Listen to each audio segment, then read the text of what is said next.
तुलसियान जी, आप कैसे देखते हैं इस इम्पॉर्टेंट डेवलपमेंट को? देश के बड़े कॉरपोरेट लीडर्स मिलने वाले हैं पीएम से और काफ़ी प्रेशर में रहा है ये पूरा का पूरा क्षेत्र, काफ़ी खराब प्रदर्शन दिखाया है इस सेक्टर ने बीते साल। क्या कुछ रिलीफ मिल सकती है इस मीटिंग में? देखिए, इसमें जो सबसे बड़ी जो दिक्कत थी वो थी एनवायरनमेंट क्लियरेंसेस को लेके, और ये बात बिल्कुल सही है कि अगर इसमें पावर में बहुत जल्दी से कोई भी सरकार रिड्रेसल मेजर्स नहीं लेगी तो ये इकोनॉमी के लिए बहुत ज़्यादा दिक्कत होगी। हम जो जीडीपी ग्रोथ की बात इवन 7% की भी करते हैं अगले 3 साल के लिए, वो हम अचीव नहीं कर सकेंगे।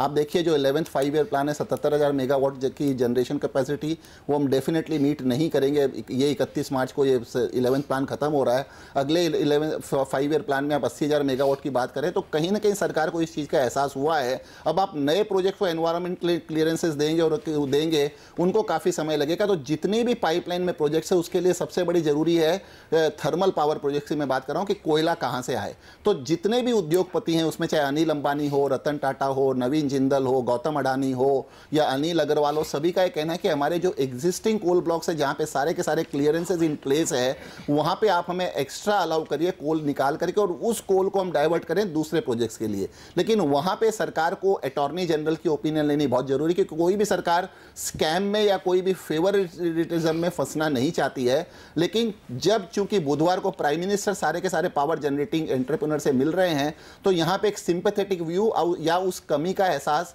सरकार को जरूर हो रहा है। एक बार उनको सुनने के बाद में मेरे हिसाब से कोई नोट ऐसा मूव होगा जहाँ पे लीगल डिपार्टमेंट लीगल ओपिनियन ली जाएगी, अटॉर्नी जनरल से सरकार ओपिनियन लेगी, और कहीं ना कहीं इसका पॉजिटिव सॉल्यूशंस जरूर आते हुए दिखाई देगा। समय उसमें जरूर लग सकता है क्योंकि सारा का सारा प्रोसेस लंबा है, 3 से 6 महीने का। तो इसमें सरकार को पहल करेगी और सरकार को पहल करनी पड़ेगी, तो मेरे हिसाब से पावर सेक्टर के लिए पॉजिटिव होगा आने वाले समय में। तुलसियान जी, क्योंकि काफ़ी पिट चुके हैं ये सारे के सारे स्टॉक्स, कोई स्टॉक आप इस समय रिकमेंड करेंगे पावर क्षेत्र में दाव लगाने के लिए या फिर लॉन्ग टर्म के लिहाज से अब एंट्री करने के लिए, क्योंकि काफ़ी गिरावट देखने को मिलती है? देखिए, जिस कंपनियों ने अपनी एक अच्छी जनरेशन कैपेसिटी क्रिएट कर चुकी है, वहां पे मैं उन शेयरों उन स्टॉक्स पे जरूर दाव लगाऊंगा, लेकिन थोड़ा सा सिलेक्टिव होगा। उदाहरण के तौर पे टोरेंट पावर मुझे यहाँ पे अच्छा दिखाई देता है। अडानी पावर, जिन्होंने तकरीबन जो 6,000 की मेगावाट की कैपेसिटी ये 31 मार्च तक क्रिएट कर लेंगे, उनमें मुझे एक अच्छा चीज का दिखाई देता है। अगर आपको तीसरा स्टॉक्स पे कॉल लेना है तो इवन JSW एनर्जी, जिनका कि डाइवर्सिफाइड प्लेसेस है, राजस्थान में है, रत्नागिरी में है, वहां पे भी उनकी पावर कैपेसिटी अच्छी चल रही है। बाकी अगर आप देखें, जैसे जिंदल पावर का मैं उदाहरण दूं तो जिंदल स्टील एंड पावर की एक यूनिट है। स्टरलाइट एनर्जी के देखें तो उसका एक स्टरलाइट इंडस्ट्रीज का एक डिवीजन है, तो वहां पे आपको प्योर पावर प्ले दिखाई नहीं देता है, लेकिन कहीं ना कहीं चीज का। और अगर आप एक चौथा स्टॉक्स लेना चाहें तो शायद मैं टाटा पावर को भी उस कैटेगरी में ऐड करूं। तो बी सिलेक्टिव कि जहां पे आगे जाके बहुत ज्यादा इंप्लीमेंट करने में दिक्कत नहीं आएगी, फाइनेंशियल क्लोजर प्लेस में है, प्रमोटर की एग्जीक्यूशन कैपेबिलिटी है, और बहुत जल्दी उस कैपेसिटी इंक्रीज को एक्सेलरेट किया जा सकता है। और तो पावर क्षेत्र में अगर निवेश करना चाहते हैं, सिलेक्टिव स्टॉक्स तुलसियान जी ने बताया, Torrent power, Adani power, JSW energy और साथ ही टाटा पावर में भी आप निवेश कर सकते हैं। लेकिन एक और अहम खबर जो निकल कर आ रही है वो ये है कि 5 राज्यों में होने वाले चुनाव से पहले यूरिया की कीमतों में 40% तक की बढ़ोतरी की जा सकती है। यानी आने वाले दिनों में यूरिया 40% तक महंगा होने वाला है। कैबिनेट के सामने अगले हफ्ते यूरिया के दाम बढ़ाने का प्रस्ताव आ सकता है। इस खबर पर और जानकारी के लिए हमारे साथ है हमारे संवाददाता लक्ष्मण रॉय। लक्ष्मण, बताइए क्या है पूरी खबर?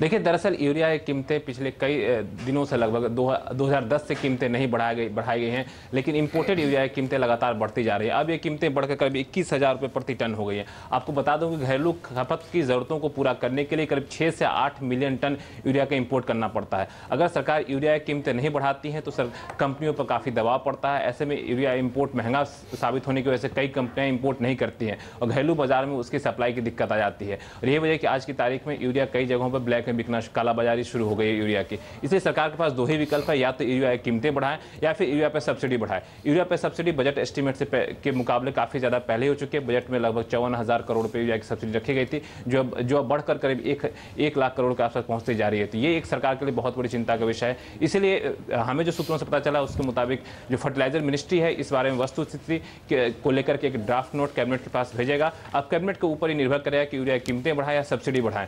कीमतें बढ़ाने को लेकर खास करके कृषि मंत्रालय की तरफ से दबाव है, कीमतें ना बढ़ाई जाएं, क्योंकि इससे किसानों की लागत बढ़ेगी, उत्पादन पर उल्टा असर पड़ सकता है।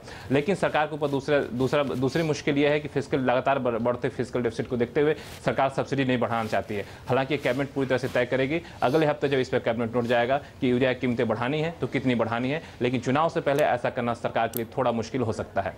जी चलिए, धन्यवाद लक्ष्मण इस जानकारी के लिए। तुलसियान जी, क्या लगता है कीमतें बढ़ेंगी चुनाव से पहले?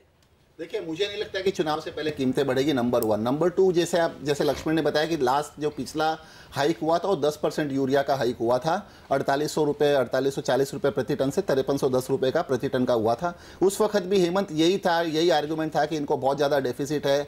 अगर आप डोमेस्टिक कॉस्ट देखें यूरिया का तो तकरीबन 13 रुपये किलो पड़ता है, इंपोर्टेड जो है 20-21 रुपये किलो पड़ता है। तो जो डिफरेंस है 5 रुपये 30 पैसे, और इनमें सरकार को वहन करना पड़ता है। लेकिन मुझे नहीं लगता है कि कोई भी सिचुएशन में अगर सरकार इलेक्शन के बाद में 10% भी यूरिया का भाव बढ़ा सकती है, करीबन 55 से 60 पैसा प्रति किलो, तो मेरे हिसाब से सफिशिएंट होगा। ये फेजेज में होना चाहिए। इतना बड़ा लोड न तो डिजायर्ड है न जस्टिफाइड है। अगर इतना बड़ा लोड होगा तो हर स्टेट में हो हल्ला होगा, बहुत ज़्यादा चिल्ला चिल्ली होगी, और इससे फूड प्रोडक्शन पे भी कहीं ना कहीं इंपैक्ट आने की संभावना है। तो पहले तो मुझे नहीं लगता कि सरकार में इतनी करेज होगी कि 40% बढ़ाए, और मेरे हिसाब से इस स्टेज पे वारंटेड भी नहीं है। हाँ, जो डेफिसिट है 6 से 7 मिलियन टन की, हमारा डोमेस्टिक प्रोडक्शन है 21-22 मिलियन टन, जो 6-7 मिलियन टन की कैपेसिटी है वो आप नई कैपेसिटी क्रिएट करने की सोचिए। इन्वेस्टमेंट पॉलिसी जो ऑलरेडी सरकार के पास कमेटी ऑफ सेक्रेटरी के लेवल पे पेंडिंग है, और उसके बाद में उसमें आप कोई एक चीज़ का ले सकते हैं कि अगले 3-4 साल में आप नई कैपेसिटी को क्रिएट कर सकें, तो वो इसका long term solution find out करिए। मुझे नहीं लगता कि 40% एडहॉक आप इंक्रीज करके इसका कोई long term solution find out करने की कोशिश करें।